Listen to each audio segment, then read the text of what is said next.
اگر کوئی مرد یا عورت بے وضو ہو یا ان پر غسل فرض ہو چکا ہو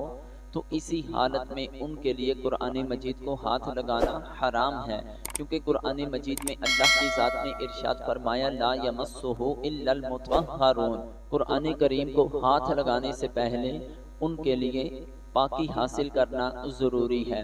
چاہے وہ وضو کے ذریعے پاکی حاصل کریں، اگر غسل فرض ہو چکا ہے تو غسل کر کے وہ پاکی حاصل کرے۔ ہاں اگر کوئی عورت حیض یا نفاس کے ایام سے گزر رہی ہے، ظاہری بات ہے وہ وضو کرے گی پھر بھی پاک نہیں ہوگی، ہاں غسل کرے گی پھر بھی پاک نہیں ہوگی، کیونکہ اس کے ماہواری کے ایام چل رہے ہیں۔ اس نے قرآن کریم کو اٹھا کر دوسری جگہ رکھنا ہو تو اس کے لیے ضابطہ یہ ہے کہ وہ کپڑا کہ جس کا تعلق اس کے جسم کے ساتھ نہ ہو، فرض کریں کہ جس طرح یہ میرے پاس رومال ہے اور میرے پاس یہ کتاب بہار شریعت ہے، یہ قرآن مجید نہیں، ہم اس کو قرآن مجید ہی فرض کر لیتے ہیں۔ اگر اس نے قرآن مجید کو اٹھا کر کسی دوسری جگہ رکھنا ہے تو اس طرح اس کپڑے سے پکڑے اور اس کو کسی دوسری جگہ پر رکھ دے، یعنی اپنا جسم اس قرآن مجید کے ساتھ مس نہ ہونے دے۔